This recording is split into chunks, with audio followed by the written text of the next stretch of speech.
औज़ुबिल्लाहिमिनश्शैतानिर्रजीम बिस्मिल्लाहिर्रहमानिर्रहीम अल्लाहुम्मा सल्लि अला सय्यिदिना व मौलाना मुहम्मदिन मादिनिल जूदि वल करम व अला आलिहि व सहबिहि व बारिक वसल्लिम। मोहतरम ख़वातीन व हज़रात, अस्सलामु अलैकुम। करीम आका सल्लल्लाहु अलैहि वसल्लम की मेहरबान अप्रूवल के बाद लिखी गई किताब मोहम्मद रसूलुल्लाह सल्लल्लाहु अलैहि वसल्लम वॉल्यूम 3 के साथ आपकी खिदमत में हाजिर हैं। किताब के मौलिफ़ हैं जनाब ख्वाजा शमसुद्दीन अज़ीमी साहब, और हम हज़रत शुएब अलैहिस्सलाम का किस्सा आजकल समझने की कोशिश कर रहे हैं। आइए देखते हैं जनाब ख्वाजा शमसुद्दीन अज़ीमी साहब इस किस्से में मज़ीद क्या फ़रमाते हैं। मुफलिस की खुसूसियत। एक दिन आप सल्लल्लाहु अलैहि वसल्लम ने हाज़रीन से मुखातिब होकर सवाल किया, तुम जानते हो कि मुफलिस कौन है? हाज़रीन ने जवाब दिया, या रसूलुल्लाह सल्लल्लाहु अलैहि वसल्लम, हम में मुफलिस वो है जिसके पास मालो असबाब ना हो।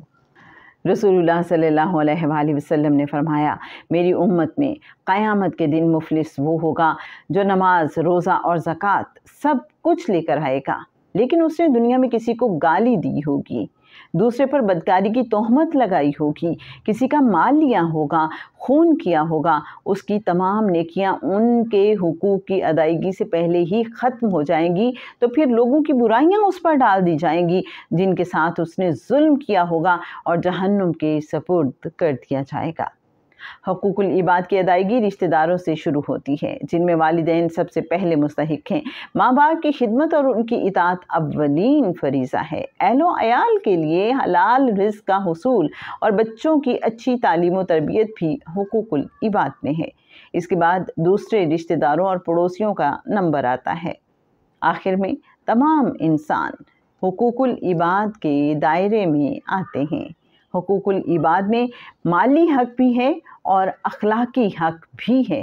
कुरान ने जा बजा इसकी हुदूद बयान की हैं और इसको ईमान का जुज़्व करार दिया है।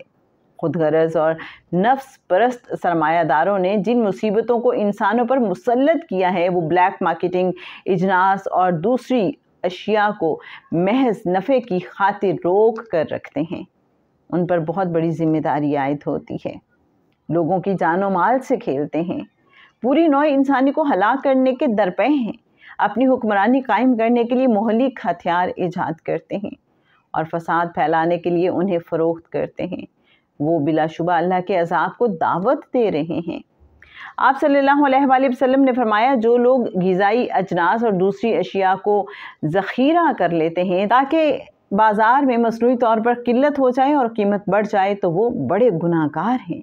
आप सल्लल्लाहु अलैहि वसल्लम ने फरमाया, अल्लाह उस आदमी पर रहम करता है जो खरीदने, बेचने और तकाज़ा करने में नरमी इख्तियार करता है। ज़्यादा मुनाफा कमाने के लालच में जो लोग ज़ख़ीरा अंदोज़ी करते हैं, चीज़ों में मिलावट करते हैं, गरीबों की हक़ तलफ़ी करते हैं और मखलूक़ खुदा को परेशान करते हैं, वो सुकून की दौलत से महरूम हो जाते हैं।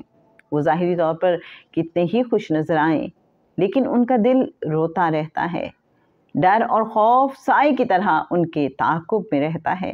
वो किसी को अपना हमदर्द नहीं समझते और कोई उनका हमदर्द नहीं होता।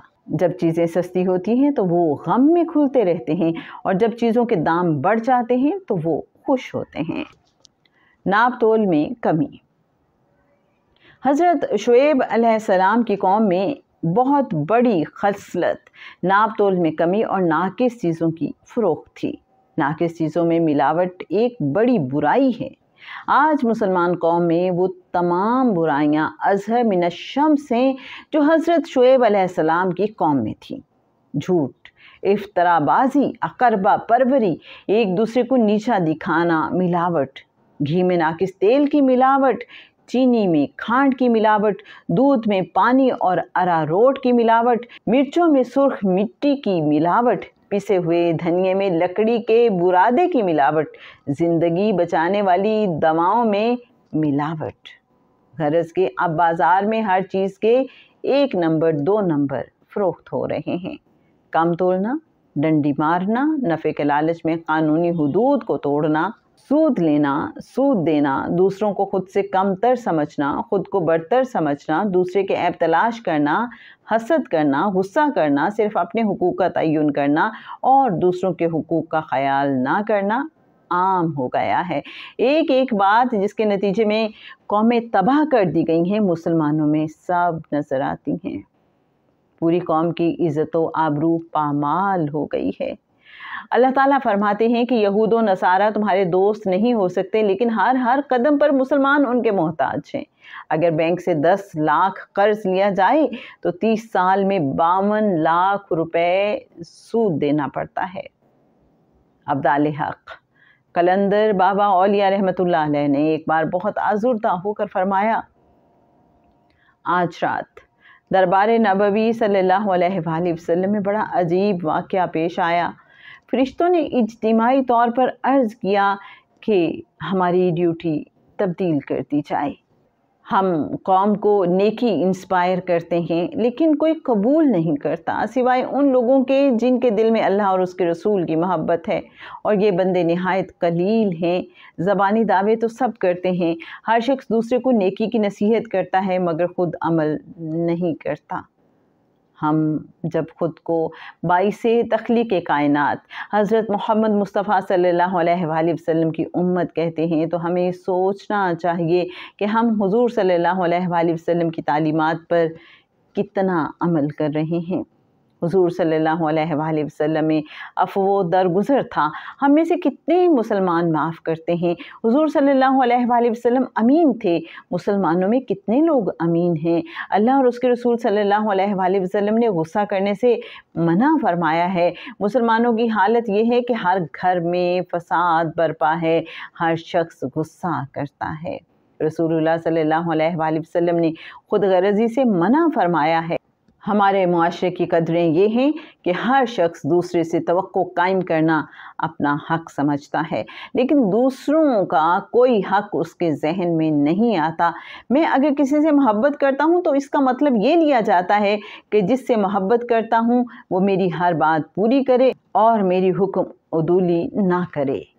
مثال کے طور پر یوں سمجھیے کہ ایک لڑکا کسی لڑکی سے شادی کرنا چاہتا ہے، بالفاظ دیگر وہ اس لڑکی سے محبت کرتا ہے۔ وہ علل اعلان کہتا ہے، اگر میری اس لڑکی سے شادی نہیں ہوئی جس سے میں عشق کرتا ہوں تو میں اسے زندہ نہیں چھوڑوں گا۔ اسے پوچھا جائے، بھائی وہ لڑکی تو تجھ سے محبت نہیں کرتی؟ وہ اس کا جواب دیتا ہے، اس سے کیا فرق پڑتا ہے، میں تو اس سے شادی کرنا چاہتا ہوں۔ ہم خود غرضی اور خود فریبی کے جال میں گرفتار ہیں۔ یہی وہ اعمال ہیں جس کو اللہ تعالیٰ نے ناپسندیدہ اعمال قرار دیا ہے اور جن کی وجہ سے قوموں پر عذاب نازل ہوا ہے۔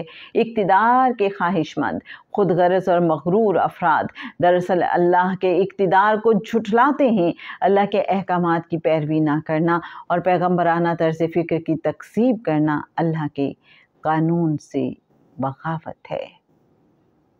پہلی قومیں بغاوت اور سرکشی کی وجہ سے ہلاک کر دی گئیں۔